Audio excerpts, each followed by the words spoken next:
this. Does she just... Yep, so there should be something in the bottom right that says present now, Yeah. and you should be able to just click on that. And then, so what I have is a Word document. So like if I did that, does that work? I don't see it. Because it's not on the internet. It's just on a Word document. Yeah, it should have something where you're able to click on present now. My screen. How about this? Try this. Can you see that? No, we can't see anything yet. Okay. No. All right. I clicked on my screen, but oh, maybe I need to say share. That's probably what I need to do. Okay, hold on. How's Wade feeling, by the way?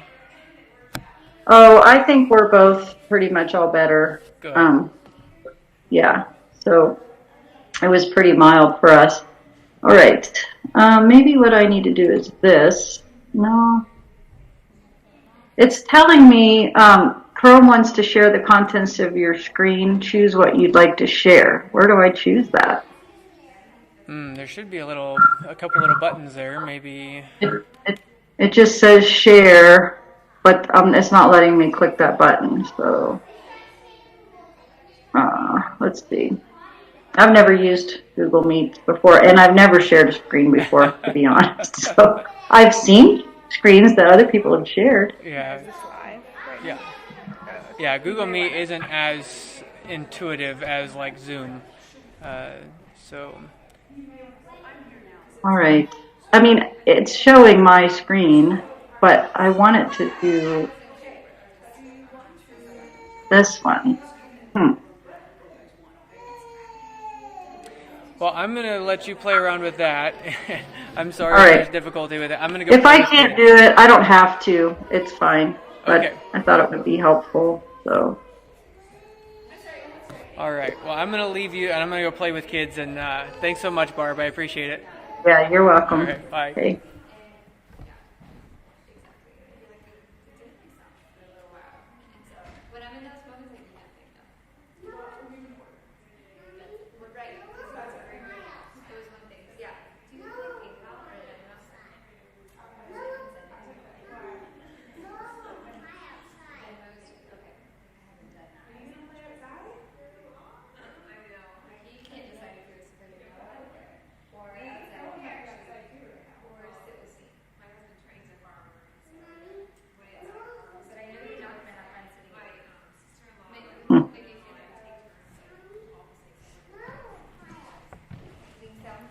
So I think we have two more ladies that we're waiting on. So I don't know. Are they joining? You mean they're joining by coming here? today? Yeah. So I can, you can feel free to, I don't know, leave if you want, if you find it awkward to just sit here. It's or okay. I wish I could figure out how to do this. Yeah. Let's see. I wonder if there's something on, like, I wonder if you Googled how to do it, if it would tell you steps. Yeah, maybe I'll do that. Okay. I'll be right back. Okay.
You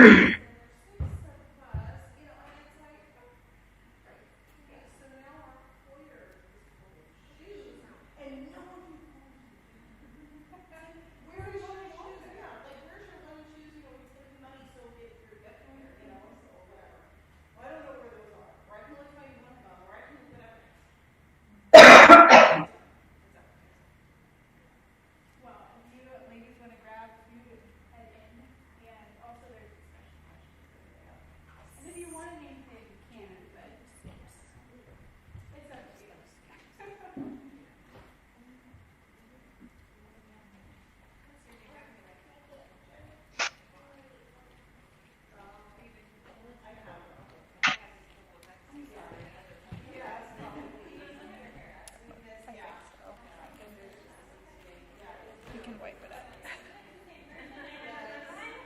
up. I'm still here, Olivia. I saw that you figured out how to do the screen share. Say that again. You figured out how to do the screen share. Yeah, I think I did. Yeah, Is at it one still point up? I was like, oh, it's not, the is it? screen. Yeah, we'll see if I can do it under pressure. Well, don't be pressured Hey, by us.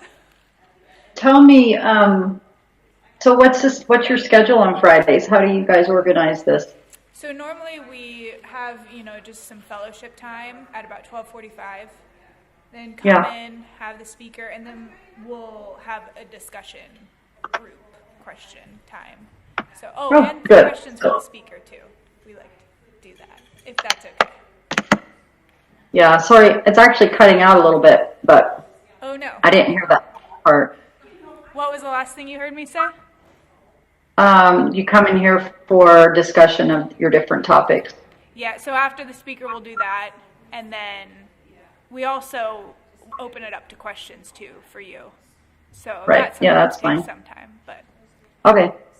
I was just thinking we got a bunch of little guys that are just ready for kindergarten next year in our church, and I think it would be great if we could do something like this Okay. for those families. yeah, I'll So, chat with you about how this works.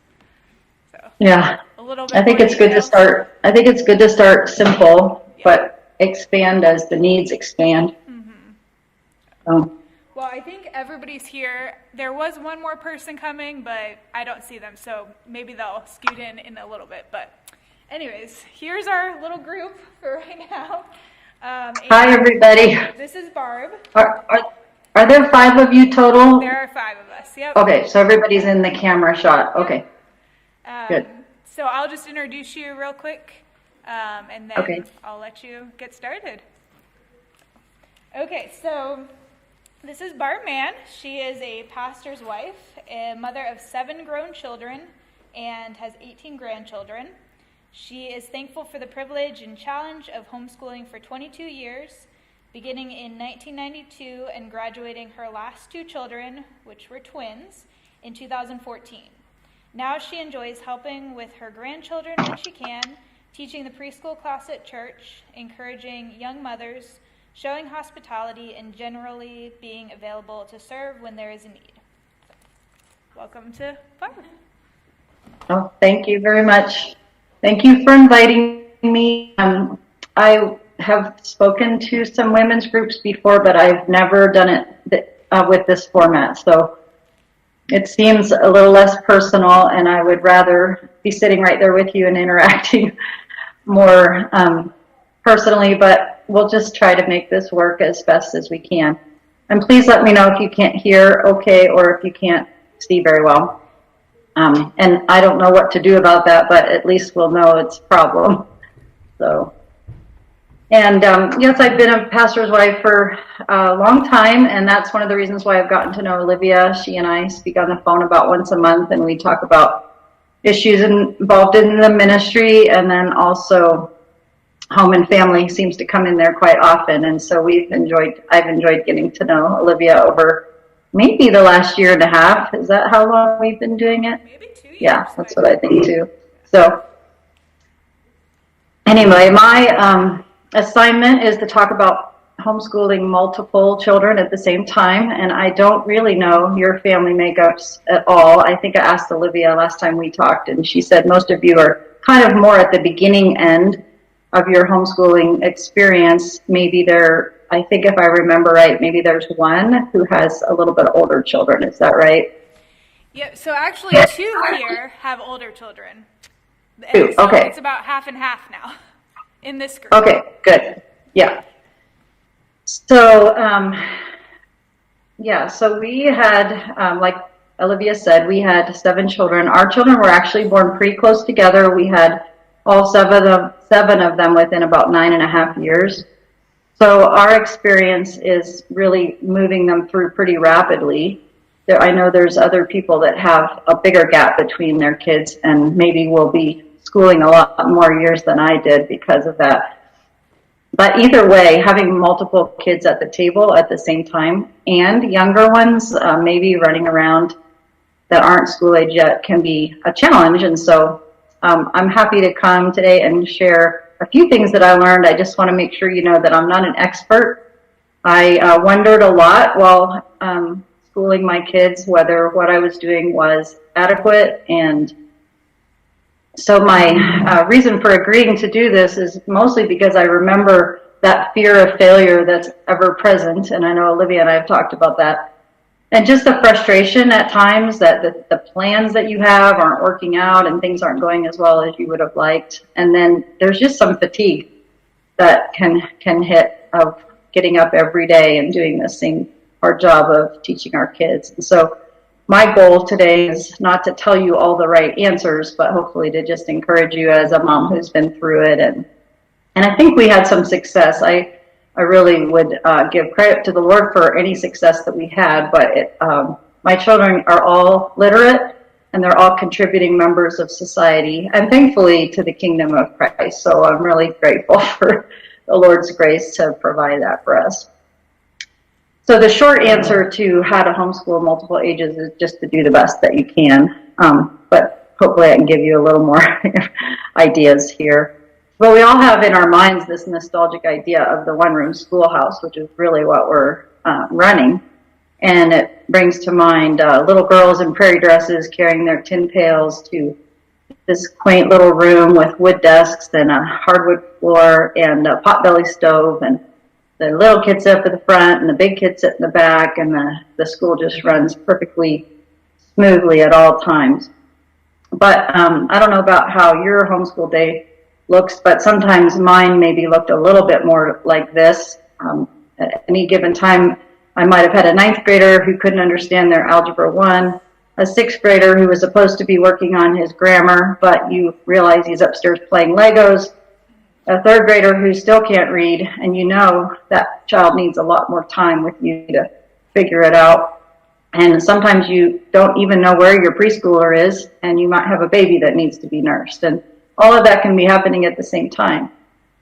So that can seem to be a little bit overwhelming and discouraging. And we're not even supposed to be addressing meals that need to be fixed and laundry that needs to be kept up with and things like that.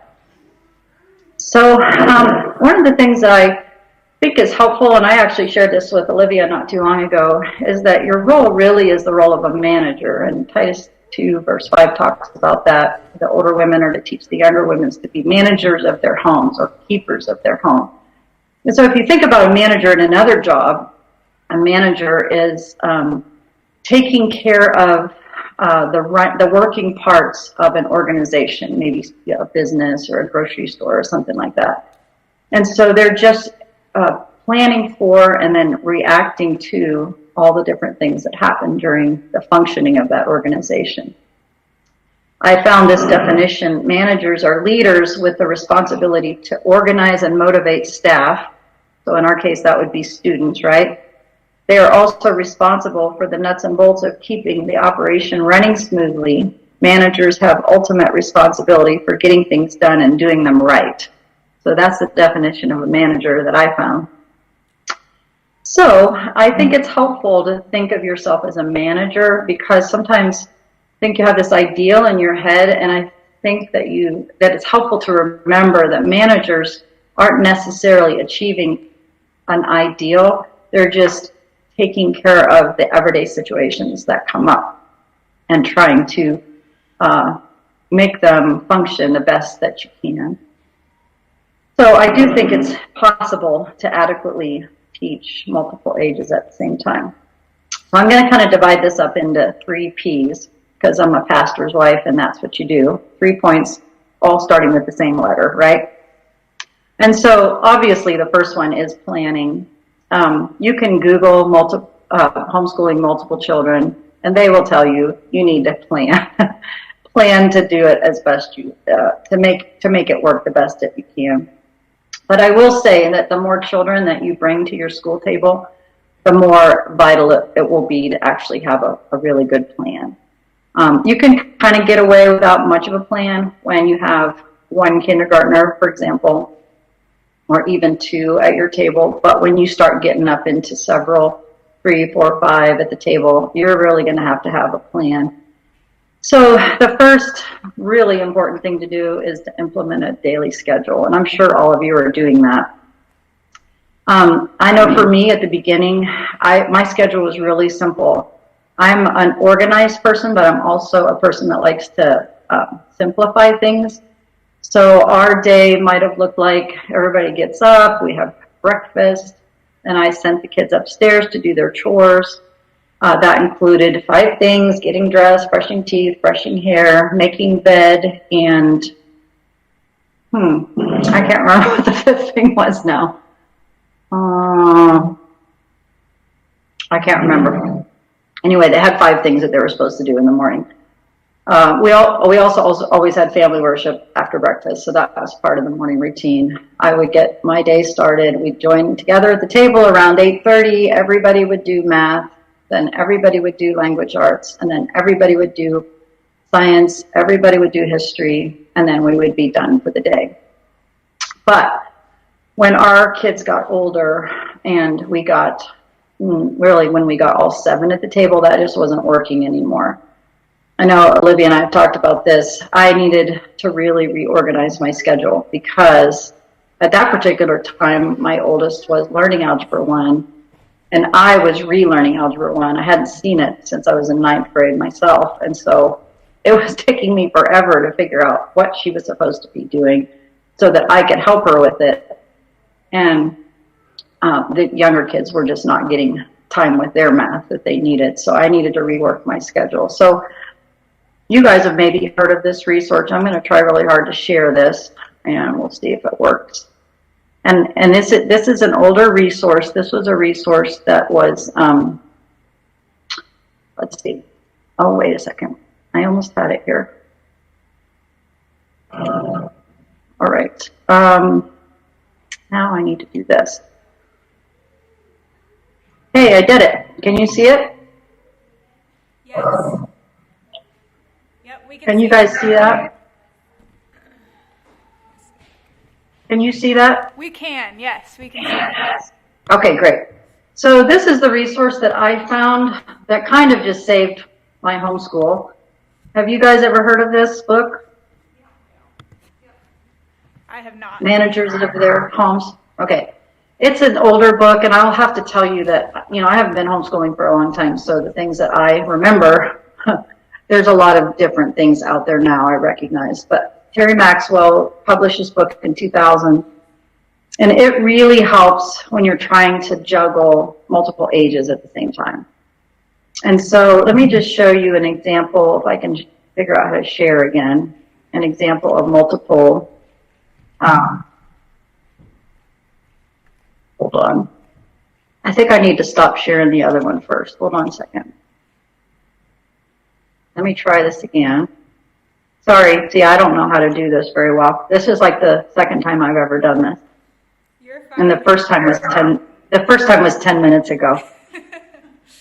Okay. Share. Okay. Now, can you see that? Yes. Can you guys see that? Okay. Yep. So the basic idea that she puts out, and actually you can see on the book cover, she gives you little squares of paper that are different colors, so you can actually manipulate them out on a bigger chart on the floor. But you actually just put each kid across the top, however many you have, and the times are across the side. You'll notice that the mother is on the schedule as well. I think she actually says in her book, and I agreed with her, she does not schedule her husband's life. think that's probably a good idea. But she just worked out, she walks you through the process of working out how to organize the needs of the children so that when any different child needs you, the other children don't. I don't know if that makes sense. And I actually can't see it while you guys are seeing it, but you know, maybe the youngest child needs nursed. And so you could actually say, well, during this time, I'm going to be on the couch reading to my other kids while my older kids are starting a subject that they're able to do without me. I think if I remember what it looks like, I don't know why I can't see it at the same time as you. She has scheduled times when maybe an older child is playing with or reading to a younger child as part of their school day. I know for us at a certain point we had 4 children taking piano lessons at the same time, so obviously they can't all practice at the same time. So I would work out different times during the day when they could practice their piano. We also did it was a program on the computer for typing Mavis Beacon. I don't know if they still have Mavis Beacon or not, but you know, they couldn't all do that at the same time. So I was able to slot them in at all different times to do things. And for the particular problem I was having, I could put I could schedule my time with my 9th grader to do algebra when my younger kids were either done with school or didn't need me. And so that really helped a lot.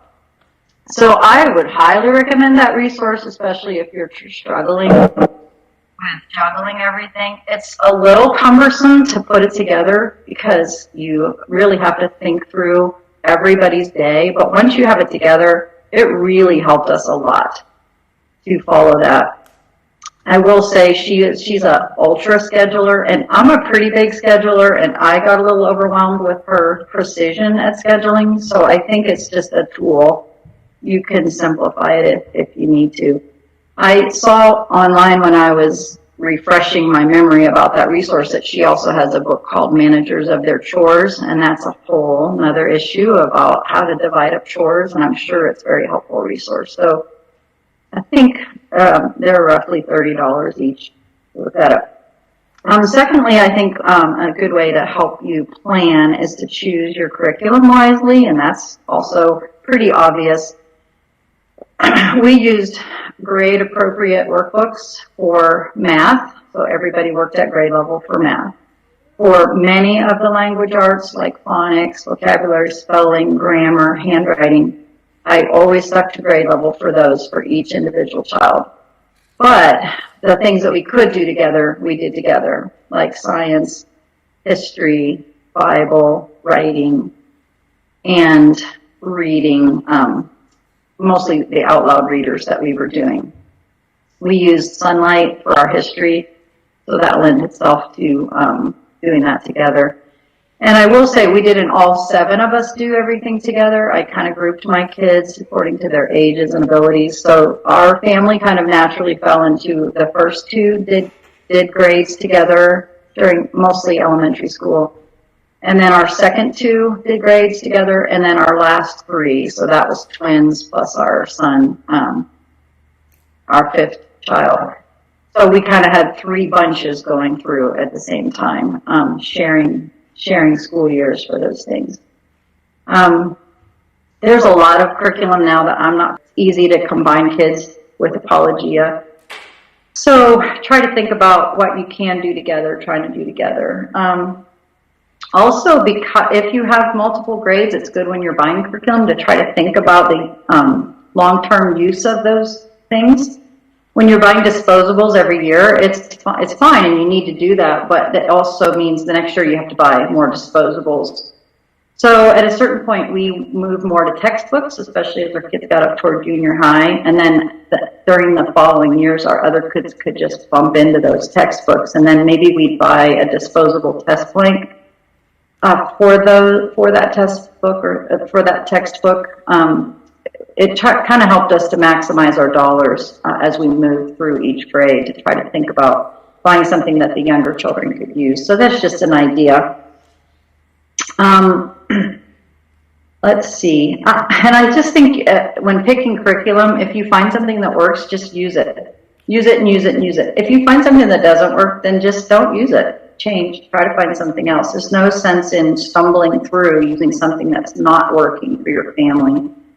And really, your younger kids benefit from your experimentation with the older kids, because I know by the time our younger kids were in school, we had our curriculum down pat. We knew what we liked, we just used it, and we didn't jerk them around as much as we did the older ones. But you're the manager, so you get to change if things aren't working for you.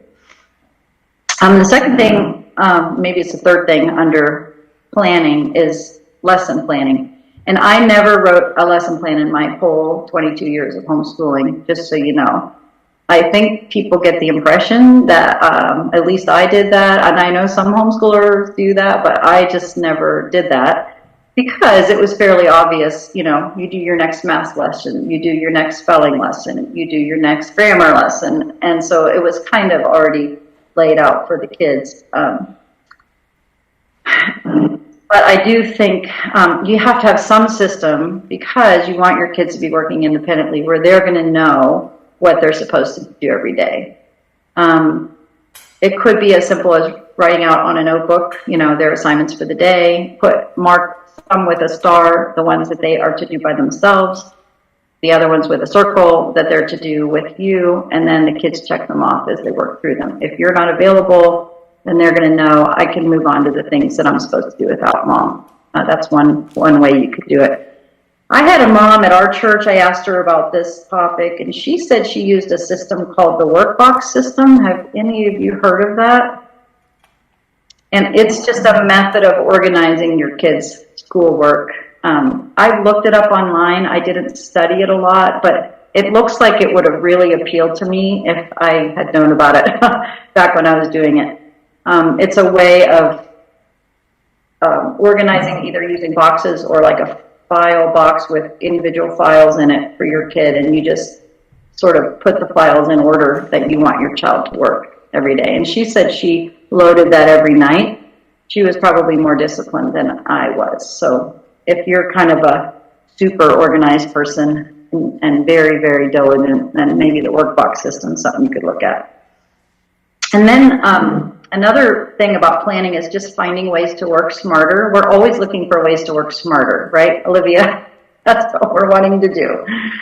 And I think about the book, this is one of the Sunlight books, Cheaper by the Dozen, and the guy, that was a true story of a true family, and the father's job was efficiency engineer, and he was hired by companies to make things work more efficiently. So we used to joke as with the kids about how can we make things work more efficiently around here. And I remember for a period of time after we read that book, we divided the lunch dishes into there were 5 kids at that time. Everybody had one job, and we could literally get the lunch dishes done in 5 minutes because everybody just did their one job. So that was our little attempt at efficiency engineering. But organization is important, and it's fairly elusive. Some people are really organized by nature. Some people struggle with it. But one of the things that helps is if there's just an area that's not working well, then think about how you can organize it better.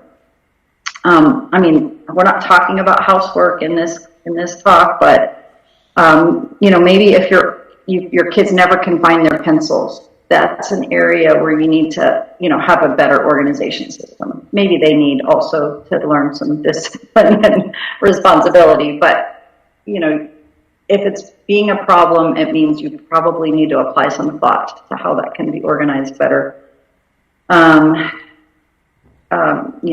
School books all in the same place, trying to just keep things in an organized way to maximize the use of your time. And then I just put down here, use your minutes. I know as our kids got older and got involved in more activities, we were definitely on the road more. And so our younger ones, I always say they ended up growing up in the back of the van, and I always felt a little bit bad about that. But we always took our school books along, and while we were waiting for a piano lesson or something like that, I would work with the kids in the car. Or if it was nice, we'd sit out under a tree on a blanket, and they'd keep schooling. So try to use your minutes. I say my younger kids did school in more unusual places than the older ones did because of that. And then be creative. I mean, I love that you guys have started this co-op. That's a tremendous help in just filling in some of the cracks for your kids, to give them the opportunity to be with other kids, to be in other settings. That's really great. My daughter right now is trading homeschool, well, really just trading child care for homeschool with another family. She's schooling a kindergartner for another mom, and her preschool goes to that mom's house for the morning. So she can do more focused work with 2 kids in her school, her oldest and this other kindergartner. And then the 3-year-old has an outlet for the busyness that he needs to expend in the morning. So they've worked out a good balance for that. One of the things we did, and I really have to credit my in-laws for this, but after our twins were born, they gave us money so we could hire, we actually ended up hiring 2 sisters who were upper high school to come in once a week, and they just did laundry and cooking and cleaning, and they did so much work for me. It was very humbling to need to have them do that. In fact, my in-laws offered it the first year after the twins were born, and I said no. And then they offered it graciously again the next year, and my husband told me I had to say yes, so I did. It was a tremendous help. It takes a little bit of money, but if you're able, you might consider doing that, especially the more kids you get in your school. Another thing that we did is we had another woman, she was a woman on disability in our church, came over once a week, and she drilled our kids on catechism and spelling. She would check work for me, and she just wanted something to do, and it ended up being a blessing to have an extra pair of hands. I know now I don't have as much to do, and I like to be asked to help. And so you might think about your resources of people that are past their raising their families. They might really be willing to come in and give you a hand, even if it's just folding laundry or something. So think about that. I know now, compared to back when we were doing it, there's so much stuff online to supplement and help. And kids can take classes outside of your homeschool so that you don't have to teach every single thing. And I think especially as the kids get older, that provides a little bit more quality, maybe, especially if you've got a lot of little ones, that you can take advantage of some outside classes. I know when we lived in Kansas City, a lot of the homeschool kids went to the community college for their last 2 years of high school.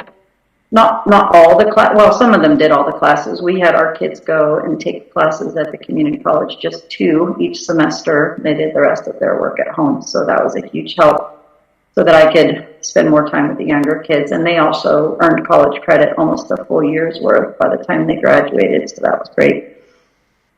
And then use your child labor. You all know that.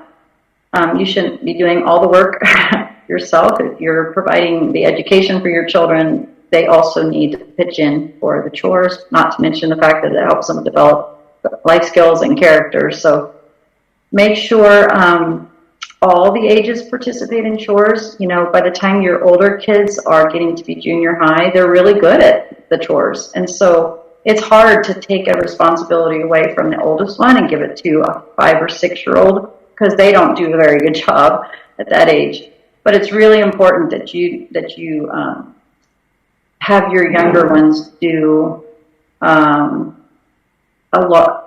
I don't want to say just as much as your older ones, but they need to participate at the level that your older ones did when they were 5 and 6 years old. Does that make sense? And actually, when our older kids started going to the community college, they always went in the morning, and I just dropped them completely off the chore chart and divided their chores among the younger ones, and that gave them the opportunity to fill in some of those tougher jobs. So that was good for them and for me. Okay, so that's all planning, and you guys probably know all that, and you're probably doing all that, but just keep working at it. If something's not working, you know, ask around for other ideas. Remember, you're managing, and so that means making adjustments as needed. So secondly, I know I'm probably going too long here, but pitfalls. the last part's a little shorter. There's some pitfalls, I think, when you're homeschooling multiple kids. These are just based on things that I kind of saw that could be dangers, and so I thought I would just talk about a few of those things.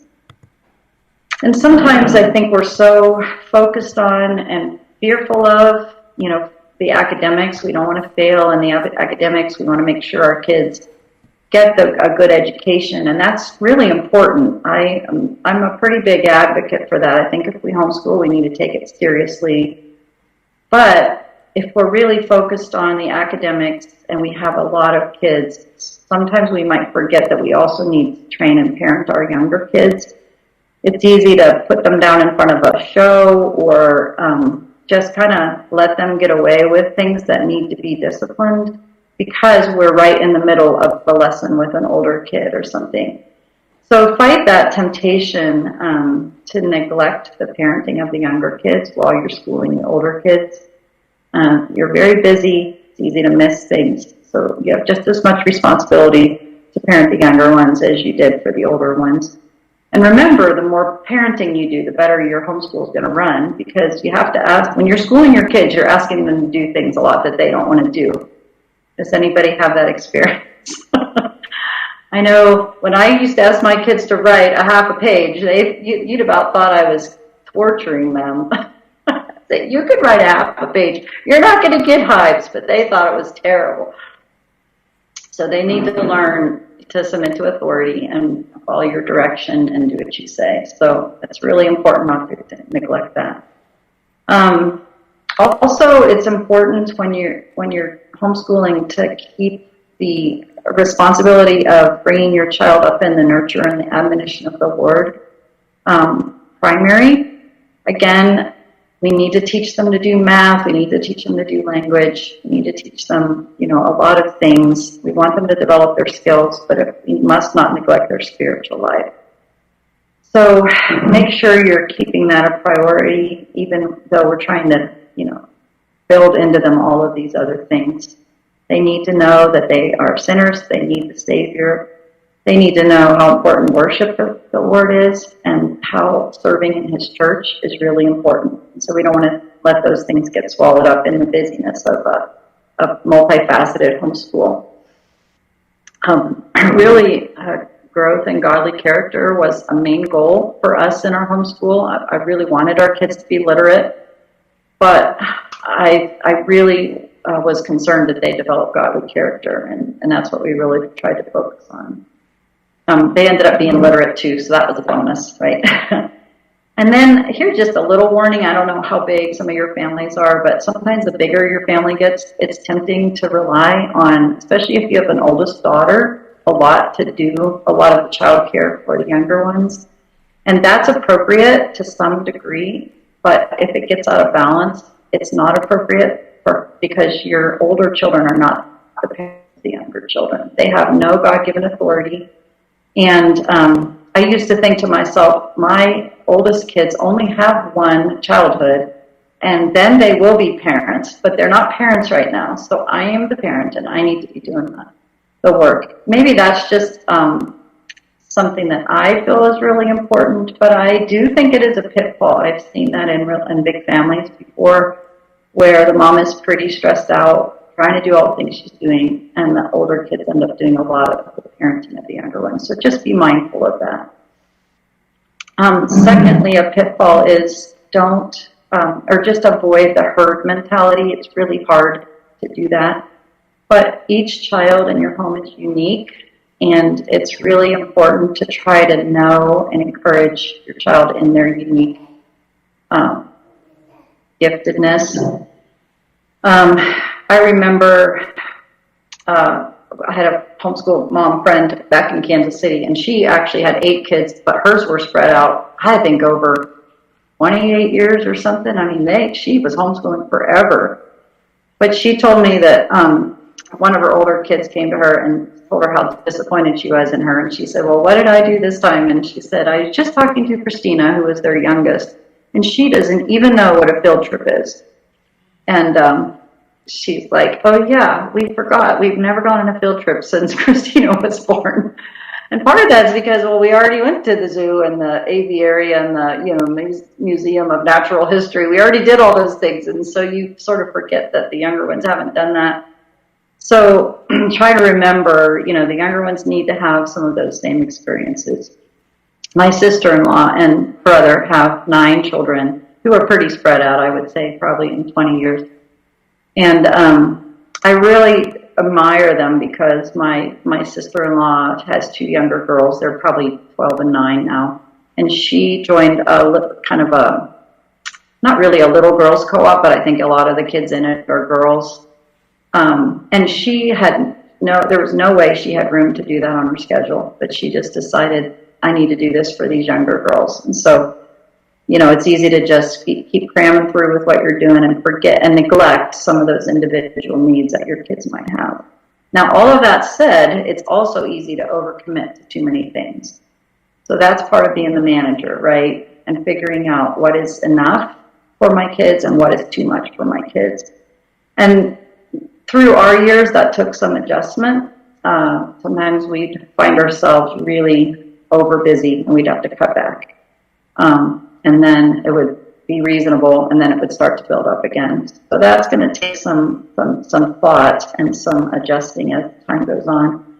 One of the things we committed to was that each child was going to do something in music and something in sports. So for the little guys, we got them in soccer leagues. As our kids got older, they were able to play homeschool varsity sports. All of the kids took piano lessons for at least 2 years. That's what we required. Some of them stopped after that. Some of them continued on with other instruments. But we were fairly committed to that. But we didn't pile on a lot of other things. We had a lot of church responsibilities, and that seemed to be adequate. There were a lot of things we could have let our kids do and they might have liked to do. But at a certain point, we just don't have the vehicle or the time to get you there. So even though you don't have a Herb or Maud mentality, I remember we wanted our daughter Olivia to be in a sport. She really wanted to play volleyball, but we told her, you have to be in track because that's where the car's going. And our older son was going to be able to drive. And she used to say, I like everything about track except for the running. So I always felt a little bit sorry for her. So we made her go with the mob on that one, but it just wasn't physically possible to get her to anything else. And then I think another pitfall was just being too perfectionistic or too rigid with yourself. I think part of being a manager is being flexible. The more kids you have, probably the more years you're going to homeschool. And I know 22 is a lot. I was pretty tired of it by the end. And, you might have to go longer than that depending on how many kids you have. So it's important to be careful to avoid burnout by just pacing yourself and being gracious to yourself. Your schedule isn't always going to work perfectly. You're going to go get Terry Maxwell's book and you're going to make this beautiful color-coded schedule and it's probably going to fall apart on day 2. So if it does, it's fine. Just make some adjustments, work on it, keep working on it. And I'm a big believer in teacher and service days. So if you need to take teacher and service days, you can do that because they do that in public school. So I think we're allowed to do that too. And then just here at the end, my last one is perspective. I can give you some perspective because I'm finished. But it was a great comfort to me to know that God was sovereign over our family. He was sovereign over our family size, or how close our kids were in age to each other. He was sovereign over their birth order so that I didn't need to worry that our younger kids were going to miss out or lose out. But he was sovereign over where they came in the family. We actually found that we had some really precious years for them the last couple of years. They were the only ones we had at home, and we had such a fun time with them. It was great. He's sovereign over where you live. Maybe you live on a farm. I always wanted to school my kids on a farm, but we didn't have a farm. He's sovereign over how much money you have, and that can vary at different stages of life. He's sovereign over your strengths and your weaknesses that you bring to the homeschool table. He's sovereign on your kids' strengths and their weaknesses as well. So there's a lot of comfort and perspective that gives. And then just keep the perspective of the long haul. And it has to be a heavenly view, I believe. Otherwise, we can become very anxious. But if we're seeking first His kingdom in our homeschool, He promises that He's going to add the things that we need. And so I think that is important. You guys live in rural area. I've been where you live. I've been in that church building before. And I know there's probably a lot of plowing going on right now. And nowadays they use GPS, I know. But in the old days, how did they plow? Did they plow by looking right in front of the tractor? No, they plowed by looking at the fence post on the other side so that they could have a straight furrow. So I think it's easy to get bogged down in the middle of a school day and sort of get discouraged. But I think we need to take the long view. And I'm kind of looking at it from the other end of the homeschooling experience, and I would totally do it again if we had the opportunity. It was a wonderful experience for our family. And then the last thing I wanted to say is God will just give grace to you to do it. I know, especially when we found out the twins were coming into our family, I was kind of mad and very scared about it. How was I going to raise and homeschool all of these kids? But I can just testify that He gives daily grace to do the job that He asks you to do. And so just ask Him for daily grace. He'll give it. He promises to. He's full of grace. So that is my presentation.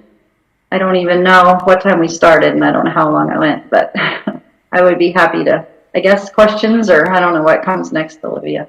If anyone has questions, I don't know if I'll be able to hear you, so. I'll repeat them if you guys have any. So the resource with your schedule, would you be able to email that to me so I could send it out? The managers of their homes? Yes. Yeah, I can email the link. Should I send it to you, Olivia? Yeah, that would be great. Okay, I'll do that. I better write that down.